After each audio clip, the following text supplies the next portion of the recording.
Like, I know that I stand on the shoulders of a Fannie Lou and a Harriet Tubman. I know that for sure because my mother put their spirits into my spirit.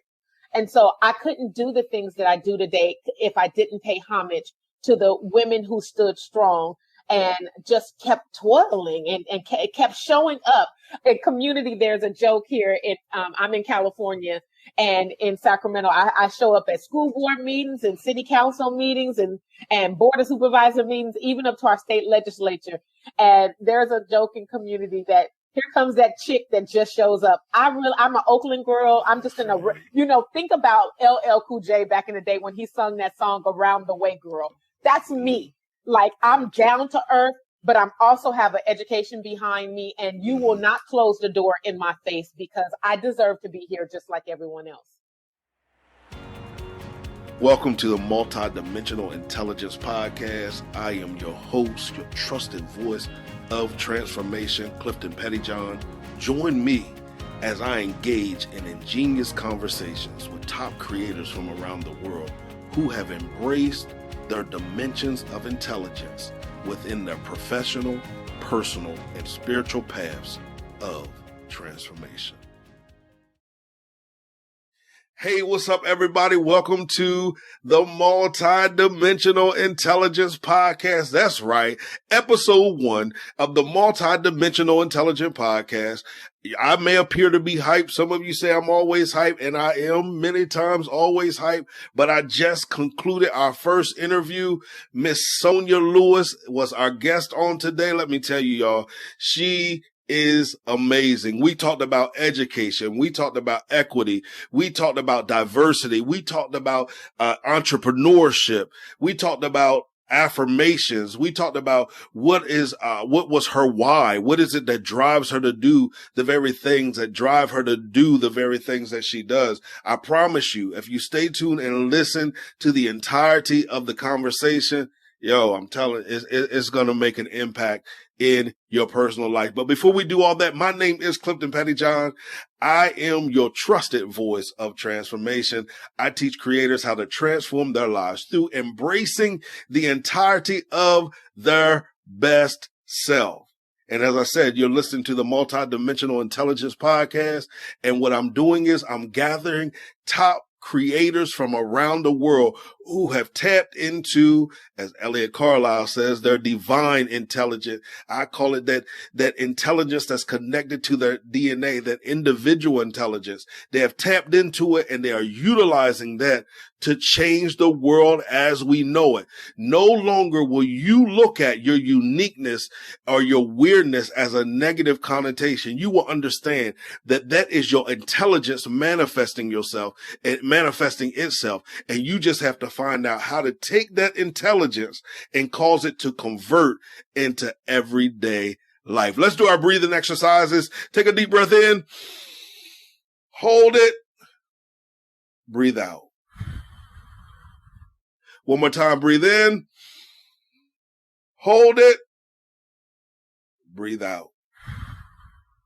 Now, if you were able to complete the exercise with me, doesn't it feel so good? Don't you feel lighter? You know why you feel lighter? Because you've taken the energy that you once devoted to those circumstances, situations in your past that you can't seem to get over or that you can't seem to get through. You pulled that energy. You're no longer devoting that energy to that. Then you're going to your future and you're pulling the energy that has you afraid of your future, not sure of your future, feeling as if it will never come. We pulled that energy and we merged it with the energy that is present here in this moment. We've merged them three together and we have created synergy. And the name of that synergy is your best self. How is that my best self? It's your best self because you yourself are present. Right now, in the state that you are in now, you are your best self for where you are right now. Every tool, technique, strategy that you need is inside of you. But it's conversations like we're having tonight that are going to begin to unlock your ability to navigate to those solutions, those strategies, those answers, those technologies, so that you can begin to embrace the entirety of your intelligence. I want you to sit back, relax, and enjoy my conversation with Mrs. Sonia Lewis. Everyone, help me welcome Sonia Lewis to the show. Sonia, how are you tonight? I am fabulous. I am just excited to be here and welcome into your community and with your listeners. And yes, I'm here. I'm ready to go. Listen, I'm loving the energy already. Those who listen to the show know that that's the type of energy that we have here on the show. So I'm excited about the conversation already. So here's what I do. I like to start the show off with an icebreaker question. I usually use the same icebreaker on all of my shows that I host. However, somebody suggested to me I needed to mix it up. Just because I enjoy the icebreaker question doesn't mean that we can't try a new one. So tonight we're going to try a new one. And the new icebreaker question is, if your personality was displayed on a t-shirt or on a hoodie or on any type of clothing material, what would be on that shirt to describe your personality? Okay, that's a good question. So I am going to go with unflinching. And simply that, hashtag unflinching, like dare me, try me, like let's talk about it. All of the things, I don't have an ounce of fear in the things that I approach in community and my personal life. And so someone told me recently that I come off like Harriet Tubman and that I'm unflinching. So I'm gonna go with that. I like that. And that's exactly what our listeners need to hear, because if we allow fear to do that, it will keep us locked in potential. I tell people that at a certain point, somebody telling you you have a lot of a potential is actually not a compliment. Right. Because at some point that potential ought to mature and develop into something. We can talk about that a little later, but what I want to do is I want to give you an opportunity to introduce yourself to our listening audience. You can go as far back as your journey as you would like to what brought you to where you are to this present day. Now, I will say I usually don't read our guest bios, but I felt led to read yours. And the very first sentence of your bio grabbed my attention. And it said at the age of 7, she refused to stand for the Pledge of Allegiance, or the national anthem, I believe it was, one or the other. And I said, I cannot wait for this conversation because Absolutely. I can definitely relate to that. So I want to give you an opportunity to introduce yourself. And really and truly, thank you so much for that, because that's always where I start with my introduction. So I'm going to go back just a little further back to give you another layer to the complexity of who I am. And that is that my mother is from the Midwest. She is from the projects of Chicago. And she says that she's not from the projects of Chicago because when she was a kid, the Dan Ryan Freeway was built through Chicago, and it demolished a Black community very similar to Tulsa, Oklahoma, Greenwoods district. And so her family home that they owned for decades was demolished, and they were then moved with all of the other Black families into the projects. And so my mother made a decision at 18 that she would never live in an apartment. That's how traumatizing growing up in the projects was for her. My father, on the other hand, is a good old Texas boy, and everything about Texas that you can think of, he is that. But he grew up, picking cotton in cotton fields. He grew up shooting guns. He grew up, born at home with the rest of his siblings because Black folks couldn't be born in hospitals. And so both of them met in California. And then my dad, after he served his tour in the Vietnam War, was one of 5 officers who integrated the Richmond Police Department. And on the other hand of that, my mother was dibbling and dabbling in the Black Panther Party. So you start to put together what that, that scenario could have played into the development of who I am.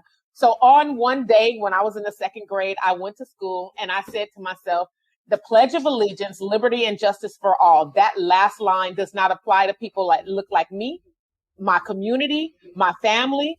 And so I wasn't going to say the Pledge of Allegiance. And so I sat and I got into a lot of trouble.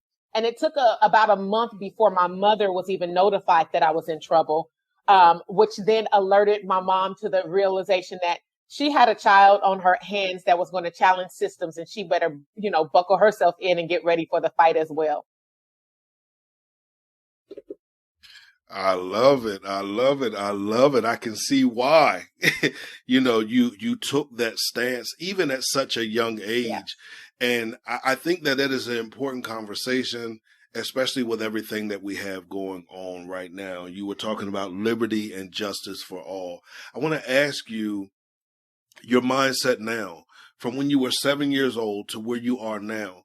Do you still feel that liberty and justice does not apply to all? Have there been some steps made in the right direction? Have we experienced some setbacks with that? What is your viewpoint concerning that? Well, I would, if I had a short, easy answer, it would be no, there's no liberty and justice for us still. And so therefore, I'm 50. I just turned 50 this year. And I will tell you that I have not, since age 7, said the Pledge of Allegiance. I also don't stand for the Star Spangled Banner, because there's a very racist stanza that's in that song or poem, so to speak, that is very much in support of, in favor of slavery, of folks that look like us. And so have there been strides in the right direction? I am very hopeful. I am a very optimistic person. My cup is definitely half full. And so while I am working every day to make sure that equity is lifted and centered, I also am a realist. And so if I am going to stand on maneuvering and helping folks understand these concepts and ideations around equity and humanity and belonging, then I have to also realize that the truth has to be told. And we're going to call a thing today. And that is that this country was founded on racism, and that white supremacy and all of its tentacles exist in 2021. I think you hit something that has been at the forefront of conversations that I continuously have. I think that we have some people that like to live in this fairy tale world as if, no, don't talk about it. Don't say anything about it, and act as if it does not exist. And if I bring it up that, wait a minute, this is the principles that it was founded on, then now I become an enemy to the process. But my reality is there can be no progress without truth. And we can't subtract and add to something and call it truth. That's why that's something that's so very, I'm very passionate about, because you talked about equity, and that's a conversation I had with other people as well, because everybody's talking equality. No, you're missing the whole point. The fight is for equity. Absolutely. The fight is for equity. So I saw that, and I just had to bring that up in the conversation, because I feel like even with everything that is going on, that there's still a silencing that's been going on as well. And we can't begin to be silent just because we're not hearing a whole lot of things that are going on, because they're still going on. Absolutely. We still have to stand in those positions and stand for justice and equity for all. So thank you. Now, let's transition a little bit. A little bit, because I saw you're in education. Yes. Now, the name of this podcast is Multidimensional Intelligence. And the purpose of this podcast is to have conversations with people that have tapped into their divine intelligence, as one of my brothers, Elliot Carlisle, says, but they've tapped into what it is about them that sets them apart. Yeah. What is your personal definition of intelligence, and how do you display your intelligence? Ooh, that's another good question. And so I think that intelligence is our ability to process. So take in information, and then how it shows up in our behaviors and our actions is our level of intelligence. I don't think that it can be measured in a test. I don't think that it can be measured based on one's age. And I don't think it can be measured based on one's experience, because there are oftentimes you will see individuals who are thrown into situations that are very foreign to them, and they figure a way to survive. And that's a resilience. And so I think that intelligence has to do with resilience. For me, my intelligence, or how I lean on my intelligence, is my ability to listen and process. I think that listening, I'm an old school adage girl. My grandmother used to say, you got 2 ears and 1 mouth for a reason. Yeah. And so it's important for us to listen instead of trying to defend. to listen with the purpose of trying to figure out solutions, to listen with the purpose of also standing on humanity, because we all at the end of the day deserve to be a part of the equation. And so that's what I think that intelligence means. I hope that I convey that when I am in spaces where I'm working with young people. But more importantly, I hope that message is resounding loud and clear when I am training and facilitating workshops and things with adults. Yeah, I think that you're talking about that bridge right there, that bridge that has to be united and able Absolutely. to be crossed between the young people and then those that are responsible for educating the young people and responsible for the care of those Absolutely. young people. You're an educator, and I'm sure you experience this as well. And I've been in the education field for years as well, where you see kids that are extremely intelligent. However, they're not able to identify that intelligence because many times intelligence is only measured in one dimension. Right. As an educator, how did you begin to tap into different individuals' experience of intelligence or different individuals' manifestation of intelligence? Yeah. I think that it's important when we're talking about intelligence and when we are equipping young people in particular to be able to perform and tap into their own intelligence. It's a matter of exposure. It's a matter of exposing folks to the different modalities of being able to learn and receive information. And as well, making sure that folks understand that, one's disability or lack of ability, right, should not hinder them from participating, should not be a disclaimer to whether or not they can succeed or not.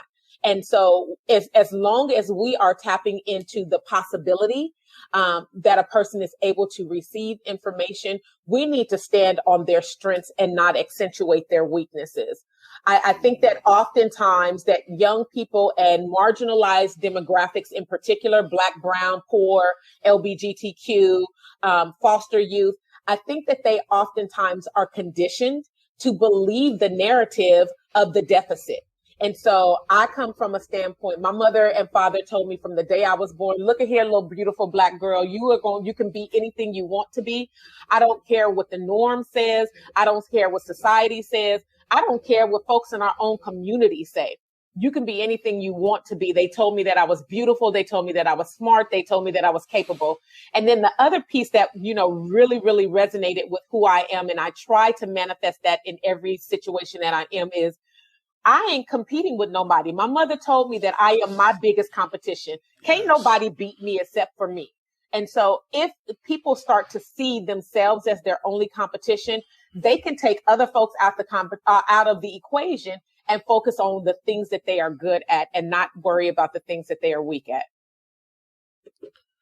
Yeah, you hit it right there. Being conditioned to believe the narrative of the deficit. Yeah. Now, how does one say I'm an educator, say I'm a mentor, I'm community leader, and I have a group of people that have been conditioned in that way. I know you talked about what your parents did with you. What are some other strategies that I can use, to counteract that conditioning? Yeah. This might sound strange to some folks who are old school, but believe what our babies tell us. When they come home and they have experienced something that is traumatic and oppressive and harmful, believe them. You do your investigation. Don't just assume, my mother was very old school in the sense that she said, don't bring shame to my doorstep. But she also was very insistent on my voice being something that was important. So she instilled in me telling the truth. I think that too often our kids not only get conditioned into believing the deficit, but they get conditioned into silencing themselves because they've been told, oh, a kid should stay in their place, right? Or they've been told that I don't send you to a school where adults are going to treat you any different than any other kid. Well, I am very sorry. As an educator, I spent 17 years in a traditional high school classroom teaching social study, and I have witnessed firsthand our babies be treated and targeted for things that, Bobby and Becky and them do, and it's seen as, kid-like behavior or immature behavior. But the moment that a Black child does it, they are adultified. They are made to feel as though they are more mature and they should know better. Whereas the reality of it is that leads us to, unfortunately, things like the school to prison pipeline and, the lack of achievement or the belief in that we can achieve. Yes. And I think the scary part for me, I can speak locally, is I don't see a lot of our kind desiring to teach anymore. Yeah. And that's scary for me. And I can, being in the school system for the years that I was, I can understand it. Right. But it is scary for me as well, because it's like, I believe that people need to see representation in all walks of life. If I can see somebody that looks like me, that sounds like me, that walks like me, that talks like me, that might even think a little bit about like me, then I see that there is something that I can strive for and even strive beyond. So I'm glad that you brought that up. Now let's talk about it. You were in the school system and then you transitioned into entrepreneurship. How was that transition? Let me just say that I never thought that I would be a business owner and doing all of the things that a solopreneur does for so many years. And, being told that your business is a hobby or being told your business, go get a real job. I've heard the whole gamut of things, but I knew that I had something with respects to equity. When I left teaching, I was still being called upon by students and parents alike to help with the transition from high school to the real world. And so what that looked like back then in 2009 was helping Black and brown students get into college or make sure that their resume was tight and that they can do a good interview so that they can get a job. And so from that work led to teachers and administrators seeing the work and saying, hey, Sonia, can you come in and create a program for my school? That then led me to, hey, Sonia, I see that you have an ear or an eye for inequity. Can you help us with our climate and culture here, when especially racial and gender injustice was taking place? And then flip ahead to this past year with the collision of two pandemics, COVID, the shutdown of schools, and the pandemic of racism. We saw two really starkly different realities. When it came to urban schools, we saw that there was a lack of access for resources like textbooks and computers and internet connection. And that was on top of the fact that mommies and daddies were sometimes at home, and that when they were at home in these same spaces as their children, that they were beginning to see the lack of quality or the lack of encouragement or the lack of positivity in the school structure. And so there have been lots of pivots that I've had to make over the past 12 years in my business, but I would not have thought that I am here today the way that I'm able to show up today. I now have a team. My children are some of my employees, and we just really and truly look at the various clients that I bring to the table. And we look at it from a multi and intergenerational perspective. So even my 8-year-old can have a conversation about what equity looks like in the workplace or in the school place, right? Because he knows the definition of equity and he can say, no, that doesn't sound fair to me, right? Whereas my mother, who's in her 70s, who's also on my team, can say, well, when I was a kid, these are the challenges that we had to deal with. And so when we think about just the dynamic of a Black woman being a business owner, right, there's a rarity in that. That's a unique positioning that I offer. I offer that my business is very family led and it's multi and intergenerational. But there's this other little unique quality is that even though I am in spaces where we are talking about equity and DEI, diversity, equity, and inclusion work, I am not your typical DEI firm. My team and I have become experts in curating safe space for courageous conversations. I like because one thing that we do know is that, unfortunately, and there's some fortunate things about it, white folks still are the majority. And so if we go in with guns blazing, making folks feel blame and shame for the things that they really and truly couldn't control 400 years ago, but getting to a point of acknowledging and agreeing that, and coming to an understanding that, yeah, these are things that you could not control 400 years ago, but you benefit from them, while people who look like me still have a lack of access to. And that realization is what I think my journey has been over the past 12 years in being an entrepreneur.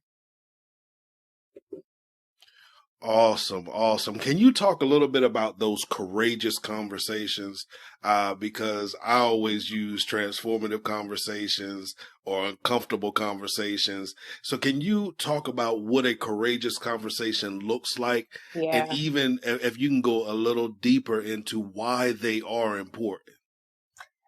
See, here's the thing that, we all have fears. We all, and I don't care if you are, white, or as dark or darker than me, right?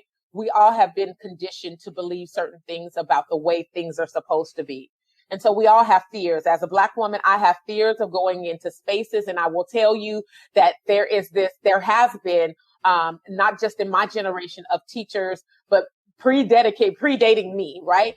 Of Black teachers, brown teachers, API teachers going into spaces and they being drained for their brilliance. And therefore, I can understand why there's a lack of Black and brown representation on school campuses around this country, because we get used for things that we don't get paid for, right? Yes. So my teaching experience was literally like, can you come in and be the teacher? But when we have a problem with this Black child, can you also be a mentor to that teacher? Can you be the cheerleading coach? Can you then be the BSU sponsor? These are the things that I was asked to do for free. Can you help us organize the Black History Month celebration? We got all these good intentions and good intended white folks around us, but they don't want to put their sweat and equity in.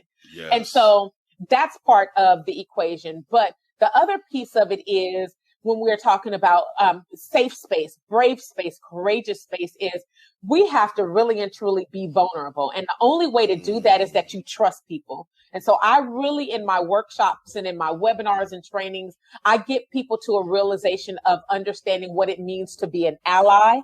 We begin to understand and break down shared language and values so that we know what we're talking about, because acknowledgement doesn't mean the same thing for me as it might mean to my white counterpart, right? Accountability does not mean the same for Black folks and white folks. Like when a Black person is on the news and they've done something and you see their picture comes across the screen, you're like, oh my God, I feel as a Black person shame and blame for something that I didn't have anything to do. But typically when there's a person who's of white ancestry does something wrong, it doesn't impact the whole white community. There's no blame and shame associated with that. And so brave and safe spaces for courageous conversation also looks like understanding allyship. So I do an activity in the beginning of my trainings where I ask women to stand up and describe what it means for individuals to be an ally to women's rights. Then I have people who are LGBTQ plus. You stand up and you share what it means to be an ally to your community. And Black folk, Latinx folks stand up, API folks stand up, Muslim folks stand up, Black folks stand up. And then as we begin to understand that being an ally is not a matter of throwing up hashtags, taking a picture with, saying that I got friends who, or especially not saying that I don't see color, right? Oh. Like that's the biggest egregious microaggression that I think is out there and used quite often. But it comes with good intention. We also do have to recognize that the majority of folks are not intending to be harmful. They just don't know. Oprah said it best. When people know better, they do better. And so I provide, the skills and the language and the tools in our tool belt so that we know better and how to apply it. That's great, because the conversations that you were talking about are so needed.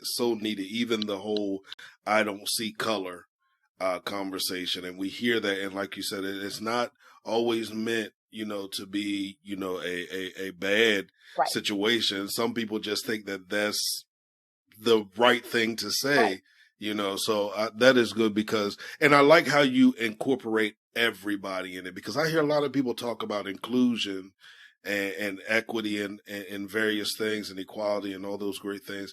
But it seems as if they talk about it from a lens that excludes one set of people, Right. or one sect of people. So seeing you talk about it from the scope of everybody being included, I personally feel that that's how we change this country. Like when we really can unite and understand that the things that could unite us are even more than the things that divide us. I believe that we could really take it to that space.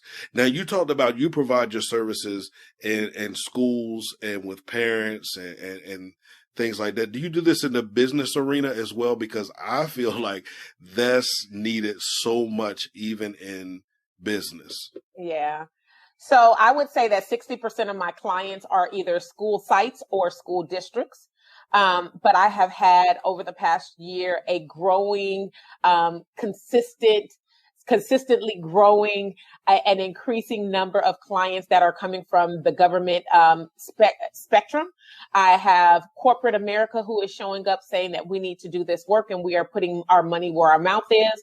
There's one thing to acknowledge, that the atrocity of George Floyd being murdered in the public view, right? In that acknowledgement, there are lots of corporate organizations who are saying we want to do better and we're willing to pay for, just some exploratory application pieces led by folks who do this work.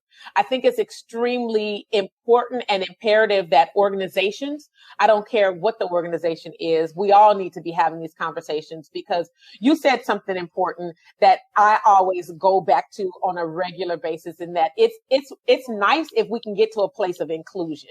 But the part that's really, really crucial and where the rubber meets the road is when people feel not just included, but that they belong. And all of those things definitely determine the bottom line. And if you are in business to make money, if you are in business to serve, your bottom line is going to be impacted by the people who are on your team. If they don't feel like they belong, all they doing is clocking in, they got a bad attitude and a frown on their face, and they know that, there's not a value in what they bring to the table because their voice isn't a part of the solution. And so I encourage leaders in corporate spaces, organizational spaces. I even work with nonprofits. I just was on a call today. One of my clients is United Way, big national organization. And so we have a year-long contract for me to come in on a monthly basis and lead these conversations around what equity can look like in their team, as well as representation. And so we can't leave it at, let's check off this DEI box for the year. We did our work. No, I don't lead trainings and have kumbaya moments where we feel all fuzzy and good on the inside. And then, a year from now, you have an employee that's like still disgruntled, and they show up in those spaces and they remind you of how horrible you've treated them. This is so good. I'm really enjoying this conversation. Now I want to ask you, because I can hear the excitement. I can hear, the passion and everything that when you speak about all of this. What is your why? What drives you? What wakes you up in the morning and gets you going? And what is your why? Even when, I'm sure you face opposition, definitely being an entrepreneur, but even carrying, this assignment, carrying this mandate. What is your why that keeps you going? 7-year-old Sonia is my why. I am the mother of 6 beautiful Black boys. And my oldest was diagnosed ADHD at the same time that he tested into the gifted and talented program at his school. When he's 27 now, and he would be like criminalized for things that were just typical boy behavior. And because he was a Black boy, he was seen as a threat. And so he's part of my why. My children will not have to not be able to advocate for themselves. But another part of my why is an ability to transform what legitimate business can look like for Black folks. Yes. A part of my why is reclaiming all the things that my ancestors were denied, but they deserved. Like I have so many whys. I can't, it's hard to put my finger on just one why. But if it came down to it, it would definitely be because of the shoulders of other women who came before me. Like I know that I stand on the shoulders of a Fannie Lou and a Harriet Tubman. I know that for sure because my mother put their spirits into my spirit. And so I couldn't do the things that I do today if I didn't pay homage to the women who stood strong and just kept toiling and kept showing up. In community, there's a joke here. I'm in California, and in Sacramento, I show up at school board meetings and city council meetings and board of supervisor meetings, even up to our state legislature. And there's a joke in community that here comes that chick that just shows up. I'm an Oakland girl. I'm just think about LL Cool J back in the day when he sung that song Around the Way Girl. That's me. Like I'm down to earth, but I'm also have an education behind me, and you will not close the door in my face because I deserve to be here just like everyone else. Now I want you to talk to the young ladies, teenagers, early 20s, 30s, 40s, that have dreams, that have aspirations. However, they find themselves just stuck in the thoughts and opinions of others and the thoughts and opinions that they wrestle with within themselves. They feel that, I don't even know if I deserve this. Might be one out there that feels I just messed up so much. I can't even rebound from this. Can you talk to them from that perspective so that they can begin to hear from a business owner to understand that this is possible for you, or whatever route you desire to take, you can be successful at that? Absolutely. And so here's the thing, young ladies that are, in an earshot, or if there's a mama or an auntie or a grandma or, that family member who is that person whispering in your ear about your brilliance, about who you are as an individual. The first thing that I would say is as young girls, young Black girls in particular, it's important that we assert our agency. And what I mean about that is we can lean into the stereotypes in a way that magnifies the fact that it's a stereotype. So one of my favorite is, and I used to do this when I was a kid, and I sometimes still do it as an adult, when people have preconceived notions about you and they just say, oh, that's just another angry Black girl or Black woman, or why is she so loud? And my response to that is, I have to be loud because y'all don't want to hear us. And so it takes an opportunity to amplify my voice. I'm not going to yell at you. I'm not going to get disrespectful with you, but I know how to use the tone in my voice so that you know when I mean business. So sometimes it might be a matter of looking yourself in the mirror and saying, you are the bomb.com and there's no one better than you. And just reminding yourself of that. Set goals for yourself and start seeing yourself check those goals off of your goal list, right? I looked at myself at age 35 and I was like, dang it, I did almost everything that I wanted to do when I was put it on my vision board at age 18. And so now let's make another vision board, right? So we need to reimagine what the possibilities are. And don't be afraid that if you don't accomplish something, that you can't go back and try it again, right? Or that you can't change that thing to another thing. You don't have to be locked into one path. Like it would be a very sad reality if I still was in the classroom and I wasn't able to get on platforms like this and be called into corporate spaces to do the work that I currently do. I wouldn't be able to do that if I was still in a classroom setting. And so I just think that we should not be the ones guilty of putting the handcuffs on ourselves. There's too many people trying to put handcuffs on us. And so be as beautiful, bold, and fierce as possible in your beautiful Black skin. And just be radical. Just all the things that they say that we are, be that and some, right?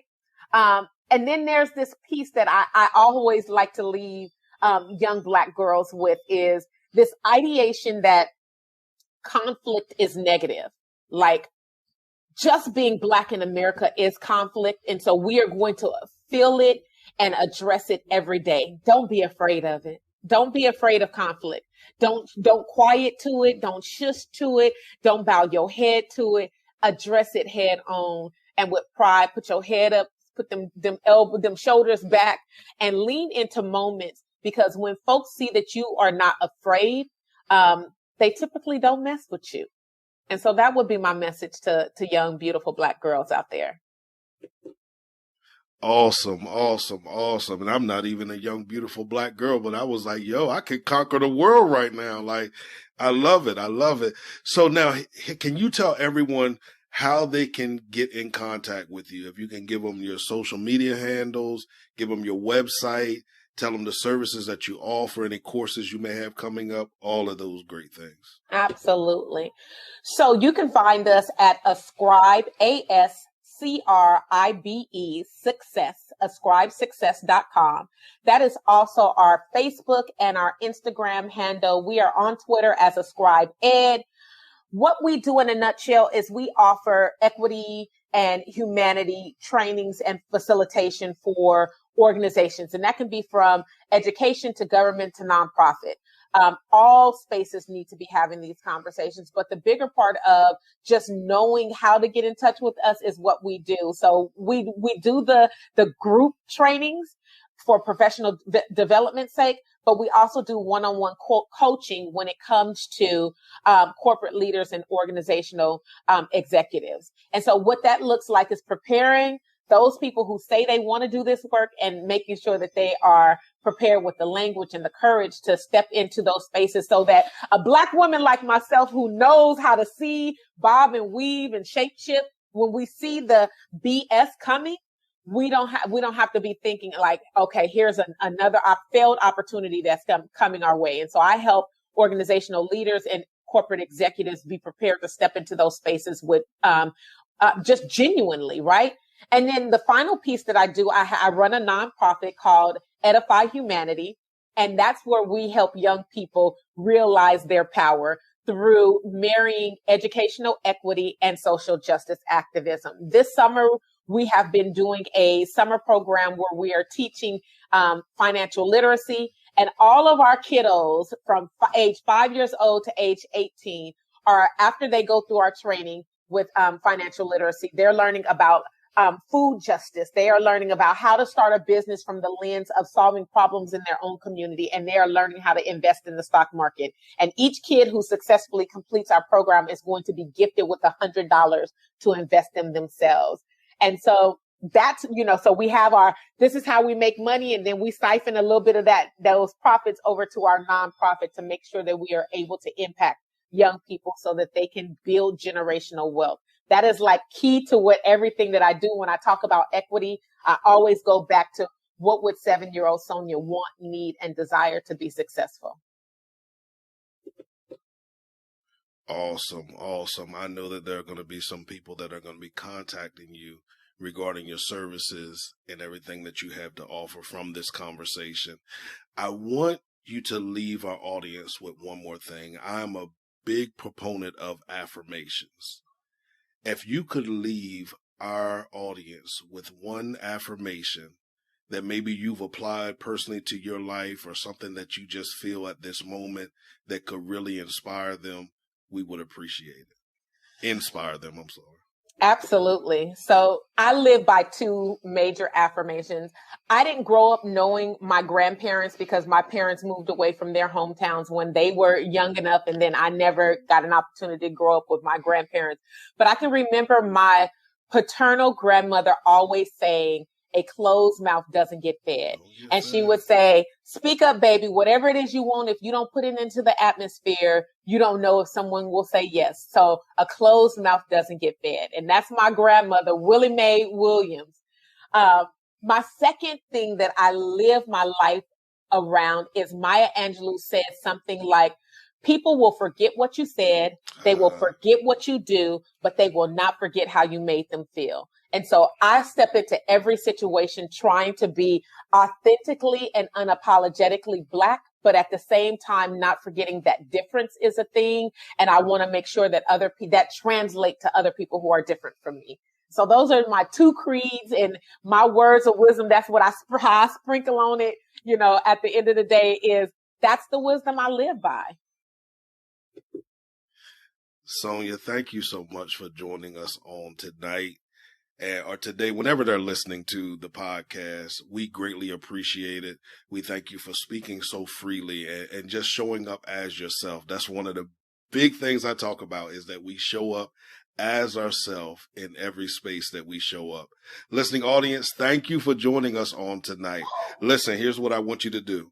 I want you to text intelligence to 302-208-9440. Again, 302-208-9440. As I always say, embrace your best self, create a great day, walk with purpose, and by all means, execute your vision. Well, there you have it. That's today's episode of the Multidimensional Intelligence Podcast. If you want to be notified of all future episodes while having access to previous episodes, simply subscribe through your preferred listening platform. Also, if you feel inclined, leave us a 5-star rating and review. For those who want to remain connected to me and all things that I have going on, text me at 302-208-9440. Again, 302-208-9440. Until next time, peace.